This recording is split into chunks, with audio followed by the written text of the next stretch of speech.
Hi, today our topic is the alignment of compensation and business strategies in organizations. So, compensation is a key element in the success of any business. So, although compensation plans were not always seen as a strategic business initiatives and their huge impact on a company's bottom line and recruiting also.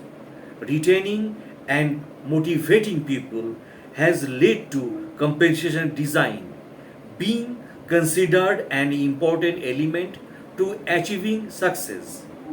So now we discuss about the compensation and business strategies alignment. So it is essential that a fair, competitive and attractive compensation plan is created in order to ensure the future success of the company. So, if the compensation plan is carried out properly, it can improve organizational effectiveness, support human capital requirement of a business, and motivate and reward achievement of key corporate strategic and financial goals. So it is thus essential that compensation plan are well thought out and effectively designed in organizations.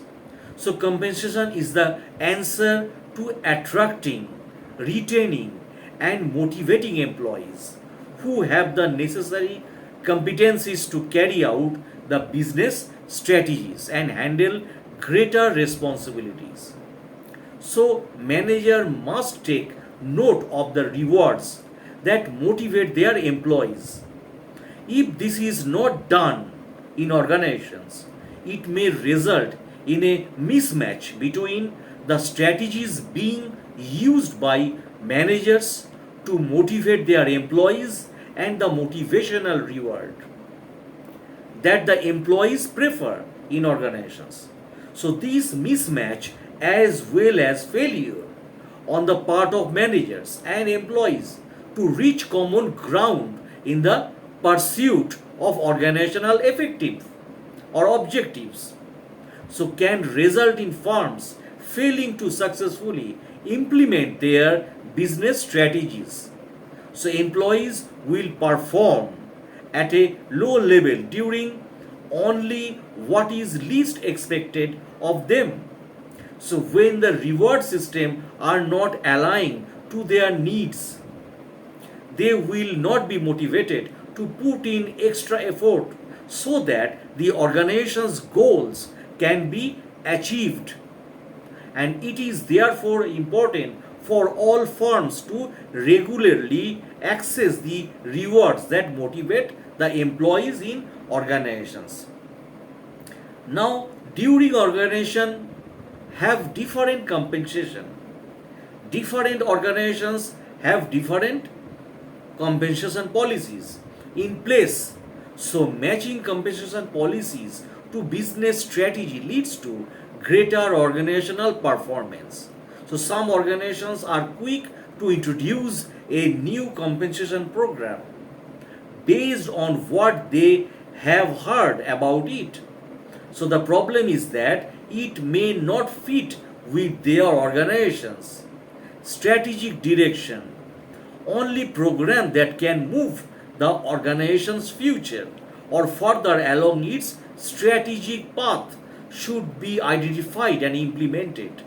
So ultimately, compensation strategies seek to either decrease cost or increase revenues relative to competitors in market.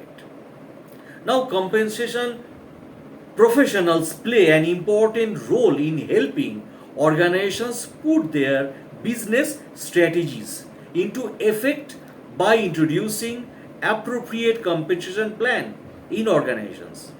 So compensation experts need to be at the focal point where strategy, organizational effectiveness and human capital management converge. So it is important that they have a clear understanding of the business, the organizational issues, and the direction in which the company is headed. So, organizational employees and business needs must be balanced with the financial and strategic goals of the company. So, only then can the right compensation strategy be developed to motivate the employees in organizations. So, reward and sustain high level of performance. So when this balance is found, a company can effectively use compensation to execute and achieve desired business results as they want from the employee in organizations. So, for example, if a company's strategy is to be innovated or innovate, the strategy will focus on new product and a short response time to market trends. So the compensation strategy must be tailored to align with the business strategy. A supporting compensation strategy will thus place less emphasis on evaluating skills and job, and more emphasis will be placed on incentives designed to encourage innovations. So a cost cutting business strategy, a business strategy will focus on efficient and during efficient and efficiency and doing more with less. So the support the business strategy, the compensation policy will focus on competitors' labor cost. Variables pay will be increased and productivity will be emphasized. So, a company with a customer focused business strategy will focus on pleasing customers, will thus include customer satisfaction incentives in order to do better than its competitors. So, a firm must come up with ways in which it can add value by matching its business and pay strategies. So when business strategies change, pay system must also change in organization. So organizations want to see the returns that they are getting from paying incentives to employees, benefits and even base pay. So companies are starting to realize that by sharing the economic gains of achieving targets, they keep employees motivated to reach increasingly difficult goals. So when there is a clear line of sight between work and reward, employees will work harder to achieve the goals and receive the rewards. So it has been suggested that performance based pay work best when there is a success to share. So an organization can pay larger bonuses and stock award when their profit or market share is on the rise. So by paying bonus fairly, employee attitudes and work behavior improve, which in turn improves their performance also. So one of the major challenges in managing total compensation is to understand how the pay system can add value and create a more successful organizations. Now, internal alignments. So, internal alignment refers to comparisons among jobs or skill levels inside a single organization. So, job and pupil skills are compared in terms of their relative contributions to the organization's business objectives. So, internal alignment is not only concerned with the pay rates of employees doing equal work, but also for those employees doing different work in organizations. One challenges that managers face to how to determine difference in pay for people doing different work. So an employee's decision to stay with the organizations to become more flexible by investing in additional training or to seek greater responsibility is influenced by the pay that they receive from organizations. So a compensation system should not stand in the organization's way of retaining talented and productive employees in organizations. So one of the main cause of employee turnover is inadequate compensation in organizations. Tensions will result if employees feel that they are not being treated equally, and this may cause employees to reduce their future efforts, so change their perceptions regarding reward for their efforts, or leave the organizations which is occurred their mind. So the management's goal is to minimize turnover and lost production due to feelings among employees that they are not being compensated equability. In order to ensure greater quality among jobs, a process known as a job evaluation may be embarked upon, whereby a systematic relationship between the pay scale for job within an employee within an organization is created. So job evaluation is the systematic determination of the relative worth of a job within the organizations that results in an organization's pay system. So when comparing jobs, the following factors are taken into account: the skills needed to complete the job, the efforts needed to perform the job, the responsibilities of the job holder, and the working conditions of the job. So the job evaluation is performed in order to develop a system to compensation that employees will consider to be fair, and in this way internal consistency among jobs is obtained.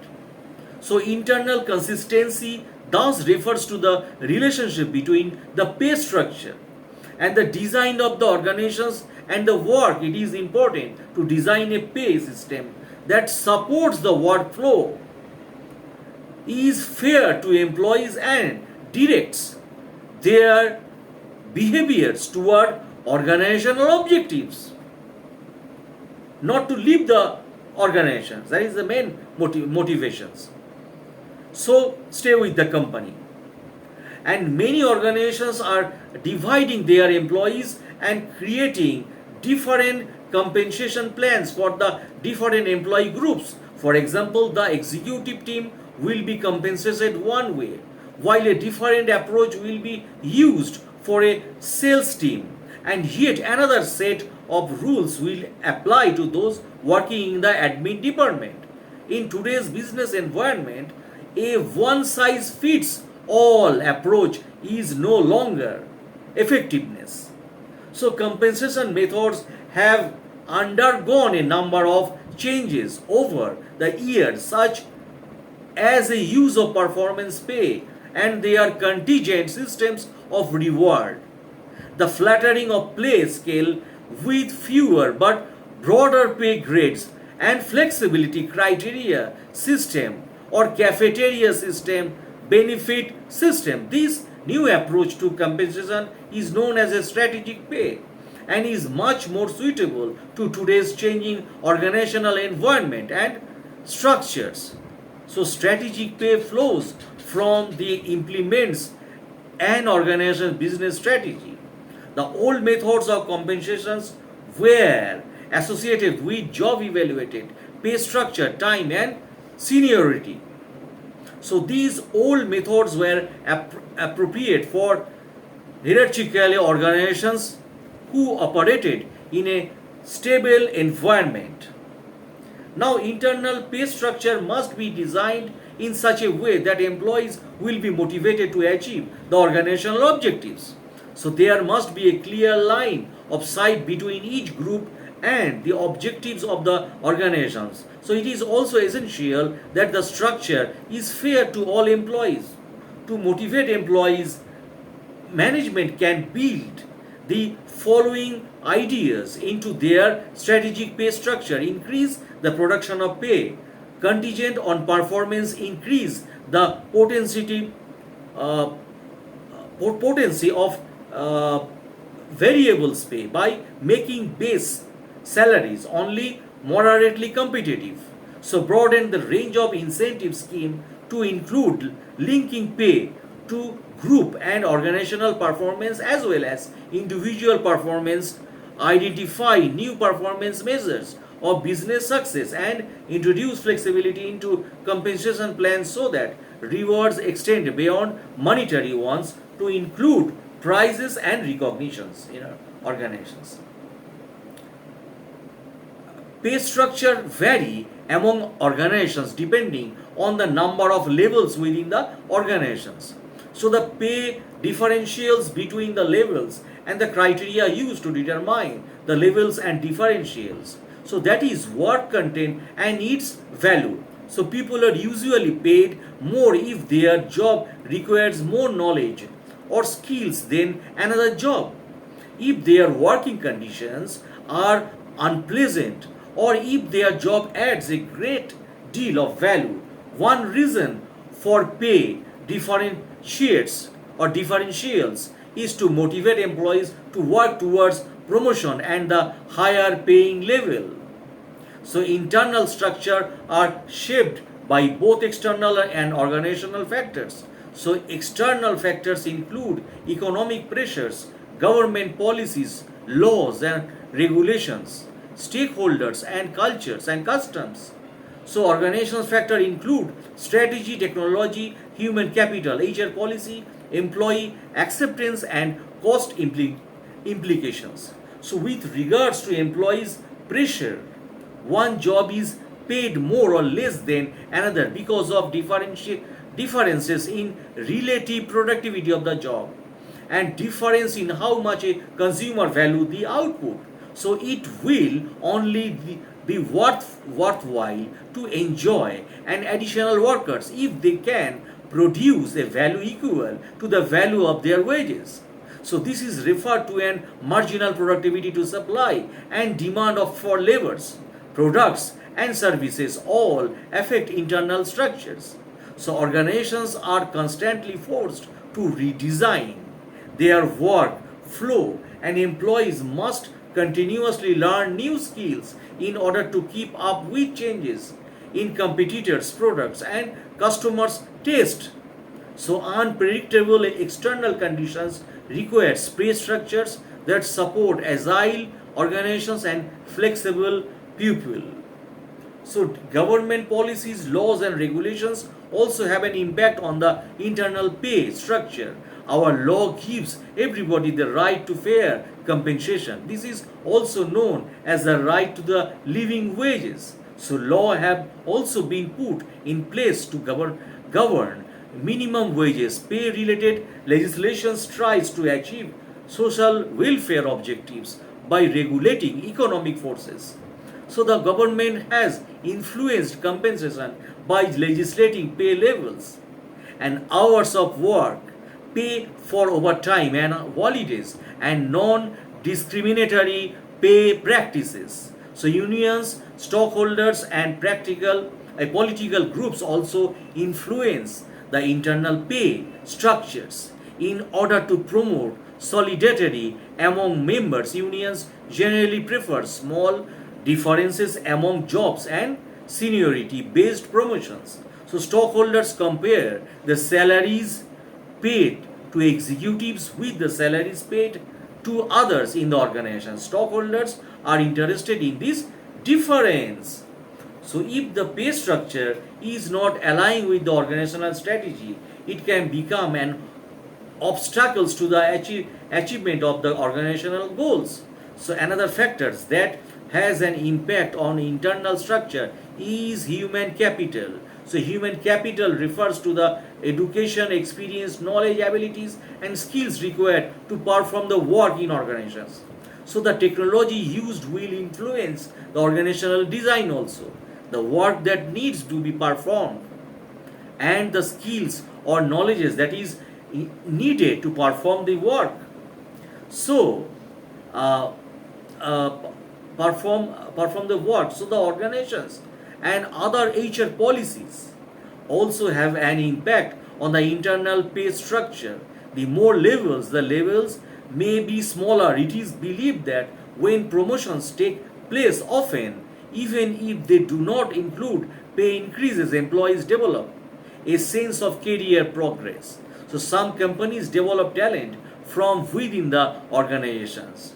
This also serves to retain top talents in organizations. So these candidates are promoted when job vacancies arises. The result is that they do not have to employ expensive talent from outside the organizations. So it is also easier to manage these individuals as they are already aligned with the culture and business priorities of the organizations. This leads to a greater return on the company's investments.